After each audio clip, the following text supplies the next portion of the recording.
बता दें आपको कि जो बाइडेन ने खुद बोला है कि कल यानी कि बुधवार के दिन 18 अक्टूबर को वो इजराइल के दौरे पर रहने वाले हैं और इस दौरे का मकसद ये है कि हमास के खिलाफ एकजुटता करनी है। जो बाइडेन का बयान इस पर सामने आया है, जो बाइडेन ने खुद कहा है, अमेरिका का बयान इस पर सामने आया है। उन्होंने खुद कहा है अमेरिकी राष्ट्रपति ने कि कल इजराइल के दौरे पर रहने वाले हैं जो बाइडेन, और ये भी इसमें उन्होंने कहा है अपने बयान में कि इजराइल के दौरे का मकसद है हमास के खिलाफ एकजुटता, यानी कि हमास के खिलाफ अपनी जो आवाज है वो एकजुट होकर बुलंद करना। और यही एक बड़ी वजह भी है कि आप लगातार देख रहे हैं कि सुपर पावर अमेरिका इजराइल को मदद कर रहा है। चाहे वो आइजनहावर की आप बात कर लीजिए, यूएसएस आइजनहावर का सपोर्ट हो या फिर अलग हथियारों का सपोर्ट हो, अमेरिका की तरफ से लगातार जो सपोर्ट है वो इजराइल को दिया जा रहा है। तो महाशक्तियों का नया मोर्चा तैयार हो रहा है। कौन से देश किधर हैं, ये स्थिति भी साफ होती दिख रही है। और अब आपको ये धीरे धीरे समझाते हैं, क्योंकि चीन, रूस, ईरान, तुर्की, कतर, इजिप्ट, लेबनान, ये एक तरफ है और दूसरी तरफ हम बात करते हैं, क्योंकि दूसरी तरफ अमेरिका जो कि इजराइल के साथ है, Britain, France, Australia, Japan, Ukraine, ये सब एकजुट नजर आ रही। यानी कि जो दुनिया है वो दो धड़ों में बंट चुकी है, ये दो गुट आमने सामने आ चुके हैं और ये नया मोर्चा बन चुका है। चीन, रूस, ईरान, तुर्की, कतर, इजिप्ट, लेबनान, लेकिन तो दूसरी तरफ है Israel, America, Australia, Britain, Japan, Ukraine.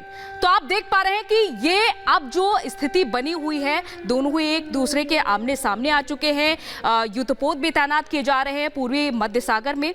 और देखिए तमाम मेहमान हमारे साथ जुड़े हैं। यूके देवनाथ जी, मैं आपके पास आना चाहूंगा। जो परिस्थितियां बन रही है, प्रॉक्सी वार की बात कही जा रही है। एक तरफ पुतिन मिल रहे हैं, देखिए चाइना दौरे पर है, दूसरी तरफ जो बाइडेन इजराइल आ रहे हैं।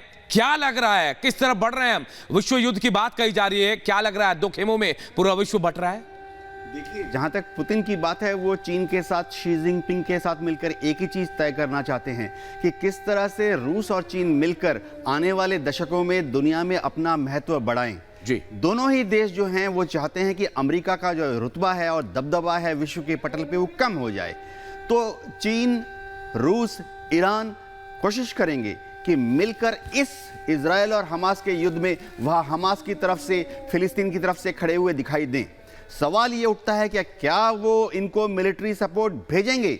अभी तक रूस इस हालत में नहीं है कि वो हमास को कोई भी मिलिट्री सामग्री भेजे, क्योंकि वो खुद ही यूक्रेन में फंसा हुआ है। जहां तक चीन की बात है, चीन ने पॉलिटिकल और डिप्लोमेटिक स्टेटमेंट इशू किए हैं फिलिस्तीन और हमास के मदद के लिए, लेकिन अभी तक उन्होंने कोई रक्षा सामग्री भेजी है क्या, इसके बारे में अभी बिल्कुल सर, ये तमाम चीजों को हम समझेंगे। लेकिन देवनाथ जी, मैं चाहूंगा कि आप एक बार बिग वॉल पर आए सर, और आप समझाएं। आ जाएं सर, आ जाए, मैं कोशिश करता हूं कि हाँ, देखिए तमाम चीजें हैं जो स्थितियां हैं। सर ये क्या है? देखिए ये लॉन्चर और ये चीजें, जो तस्वीर वीडियो सामने आई थी, उसके बाद अब क्या लग रहा है, युद्ध किस ओर जा रहा है?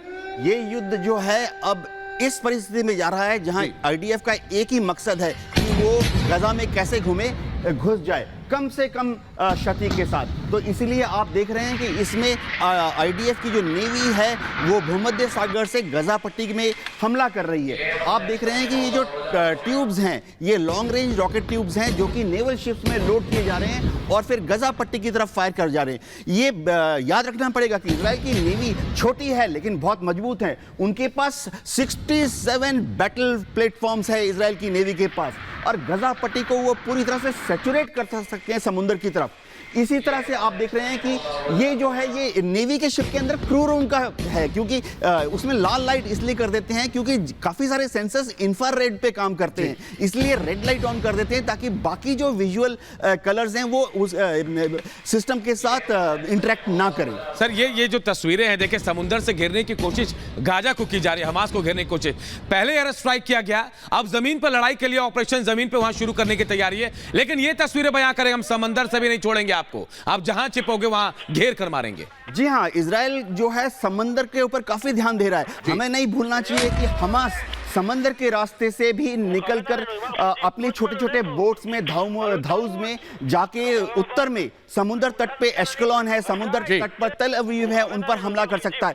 एक और चीज जो इजराइल नेवी की बहुत बड़ी रेस्पॉन्सिबिलिटी है वो ये देखना है कि जो देश हैं, कुछ देश नहीं, जैसे लीबिया है या तुर्की भी मैं नाम ले लेता हूं, वहां पे प्राइवेट इंडिविजुअल्स, अरब लोग अपनी कैपेसिटी पर छोटी छोटी नावों पर 5 फुट 6 फुट की नाव पर हथियार लोड करके रात के अंधेरे में यूएस नेवी को चकमा देकर, इजराइल नेवी को बिल्कुल चकमा बिल्कुल देकर सर। और हमास यही को वजह है, सप्लाई यही करने की वजह है कि कोशिश कर देखिए रहे हैं। इजराइल पूरी कोशिश कर रहा है कि समंदर के रास्ते, हवाई रास्ते या फिर तमाम जगहों से, हर रास्ते पर काबू करके वहां से गाजा पर अटैक करें।